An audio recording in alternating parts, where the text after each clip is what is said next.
ಎಲ್ಲಾ ಹಾನಿಯಿಂದ ಕೂದಲನ್ನು ರಕ್ಷಿಸುತ್ತೆ. ಬರೀ Amrit noni reach root premium hair oil.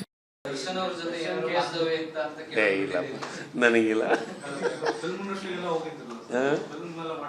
ಅದು ನನಗೆ ಅಂಥದ್ದೇನೆ ಬರೀ ಪರಿಚಯ ಇರ್ಬೋದು ಅಷ್ಟೇ. ನನ್ನ ಕ್ಷೇತ್ರ ಅಲ್ಲ, ಅದು ತಪ್ಪು ಸರ್.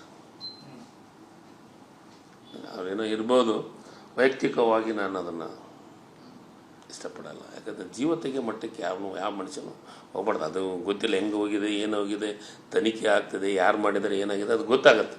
ಯಾರೇ ಇದ್ರೂ ಒಂದು ವಾರ್ ಮಾಡಬೇಕಾಗಿತ್ತು. ತಪ್ಪು ಮಾಡಿದಕ್ಕೆ ಪೊಲೀಸ್ ಇಲಾಖೆ ಇತ್ತು, ಕಂಪ್ಲೇಂಟ್ ಕೊಡಬೇಕಾಗಿತ್ತು, ಅವ್ರು ವಾರ್ ಮಾಡಬೇಕಾಗಿತ್ತು. ಏನೋ ಮಾಡಲಿ, ಅದು ತಪ್ಪು ಮಾಡಿದ್ರೆ.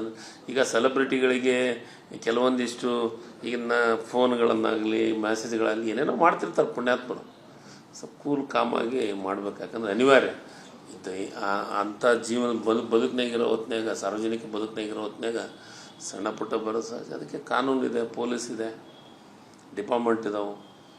ಒಂದು ಕರೆದು ವಾರ್ನಿಂಗ್ ಮಾಡಿ ಕಳಿಸ್ಬೋದಾಗಿತ್ತು. ಆದರೆ ಏನೋ ಏನಾಗಿದೆ ಅಂತ ನನಗೆ ತನಿಖೆ ಒಳಗೆ ಗೊತ್ತಾಗುತ್ತೆ. ಆದರೆ ಯಾವುದೇ ಮನುಷ್ಯ ಆಗಲಿ, ಯಾರೇ ಇರಲಿ, ದರ್ಶನ್ ಅಂತ ನಾನು ಅಂತ ಅನ್ನಂಗಿಲ್ಲ. ಯಾಕಂದರೆ ಅವರು ಇನ್ನೂ ತನಿಖೆ ನಡೀತಾ ಇದೆ, ಪ್ರೂಫ್ಗೂ ಮತ್ತೊಂದು ಮಗದೊಂದು ಆಗಿಲ್ಲ. ಆದರೆ ಯಾರೇ ಆಗಲಿ ಜೀವ ತೆಗೆ ಮಟ್ಟಕ್ಕಾದರೂ ಹೋಗ್ಬಾರ್ದು ಅಂತ ನನ್ನ ವೈಯಕ್ತಿಕ ಅಭಿಪ್ರಾಯ.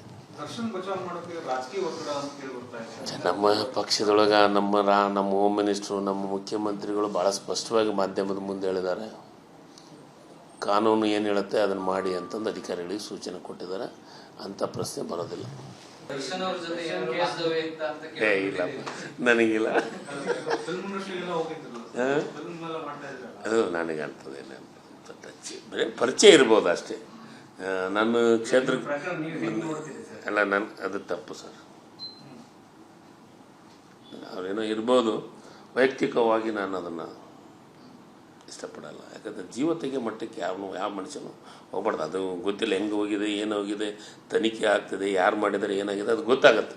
ಯಾರೇ ಇದ್ರೂ ಒಂದು ವಾರ್ ಮಾಡಬೇಕಾಗಿತ್ತು. ತಪ್ಪು ಮಾಡಿದಕ್ಕೆ ಪೊಲೀಸ್ ಇಲಾಖೆ ಇತ್ತು, ಕಂಪ್ಲೇಂಟ್ ಕೊಡಬೇಕಾಗಿತ್ತು, ಅವ್ರು ವಾರ್ ಮಾಡಬೇಕಾಗಿತ್ತು. ಏನೋ ಮಾಡಲಿ, ಅದು ತಪ್ಪು ಮಾಡಿದ್ರೆ.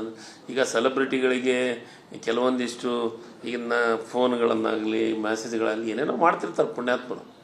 ಸ್ವಲ್ಪ ಕೂಲ್ ಕಾಮಾಗಿ ಮಾಡ್ಬೇಕು. ಯಾಕಂದರೆ ಅನಿವಾರ್ಯ ಇದು. ಅಂಥ ಜೀವನ ನನ್ನ ಜೀವನದಲ್ಲಿ ನಾನು ಮಾತ್ರವಲ್ಲ, ನನ್ನ ಕೂದಲು ಕೂಡ ಆಗಿರ್ಬೇಕು ಸ್ಟ್ರಾಂಗ್ ಅಂಡ್ ಸ್ಟೈಲಿಶ್. ಬರೀ Amrit noni reach root premium hair oil ನೊಂದಿಗೆ.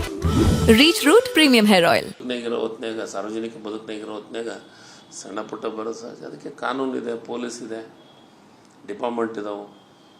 ಒಂದು ಕರೆದು ವಾರ್ನಿಂಗ್ ಮಾಡಿ ಕಳಿಸ್ಬೋದಾಗಿತ್ತು. ಆದರೆ ಏನೋ ಏನಾಗಿದೆ ಅಂತ ನನಗೆ ತನಿಖೆ ಒಳಗೆ ಗೊತ್ತಾಗುತ್ತೆ. ಆದರೆ ಯಾವುದೇ ಮನುಷ್ಯ ಆಗಲಿ, ಯಾರೇ ಇರಲಿ, ದರ್ಶನ್ ಅಂತ ನಾನು ಅಂತ ಅನ್ನಂಗಿಲ್ಲ. ಯಾಕಂದರೆ ಅವರು ಇನ್ನೂ ತನಿಖೆ ನಡೀತಾ ಇದೆ, ಪ್ರೂಫ್ಗೂ ಮತ್ತೊಂದು ಮಗದೊಂದು ಆಗಿಲ್ಲ. ಆದರೆ ಯಾರೇ ಆಗಲಿ ಜೀವ ತೆಗೆ ಮಟ್ಟಕ್ಕಾದರೂ ಹೋಗ್ಬಾರ್ದು ಅಂತ ನನ್ನ ವೈಯಕ್ತಿಕ ಅಭಿಪ್ರಾಯ. ನಮ್ಮ ಪಕ್ಷದೊಳಗೆ ನಮ್ಮ ಹೋಮ್ ಮಿನಿಸ್ಟ್ರು, ನಮ್ಮ ಮುಖ್ಯಮಂತ್ರಿಗಳು ಭಾಳ ಸ್ಪಷ್ಟವಾಗಿ ಮಾಧ್ಯಮದ ಮುಂದೆ ಹೇಳಿದ್ದಾರೆ. ಕಾನೂನು ಏನು ಹೇಳುತ್ತೆ ಅದನ್ನು ಮಾಡಿ ಅಂತಂದು ಅಧಿಕಾರಿಗಳಿಗೆ ಸೂಚನೆ ಕೊಟ್ಟಿದ್ದಾರೆ. ಅಂಥ ಪ್ರಶ್ನೆ ಬರೋದಿಲ್ಲ. ಅನುಕ್ಷಣದ ಸುದ್ದಿಗಳಿಗಾಗಿ ವಿಸ್ತಾರ ನ್ಯೂಸ್ ಯೂಟ್ಯೂಬ್ ಚಾನೆಲ್ ಸಬ್ಸ್ಕ್ರೈಬ್ ಮಾಡಿ. ಹೊಸ ಸುದ್ದಿಗಳ ನೋಟಿಫಿಕೇಶನ್ಗಾಗಿ ಬೆಲ್ ಐಕಾನ್ ಕ್ಲಿಕ್ ಮಾಡಿ. ಲೇಟೆಸ್ಟ್ ಅಪ್ಡೇಟ್ಸ್ಗಾಗಿ www.vistaranews.com ವೆಬ್ಸೈಟ್ಗೆ ವಿಸಿಟ್ ಮಾಡಿ. ಅಂಗೈಯಲ್ಲೇ ಜಗತ್ತಿನ ಸುದ್ದಿ ತಿಳಿಯಲು ವಿಸ್ತಾರ ನ್ಯೂಸ್ ಕನ್ನಡ ಆಪ್ ಡೌನ್ಲೋಡ್ ಮಾಡಿ.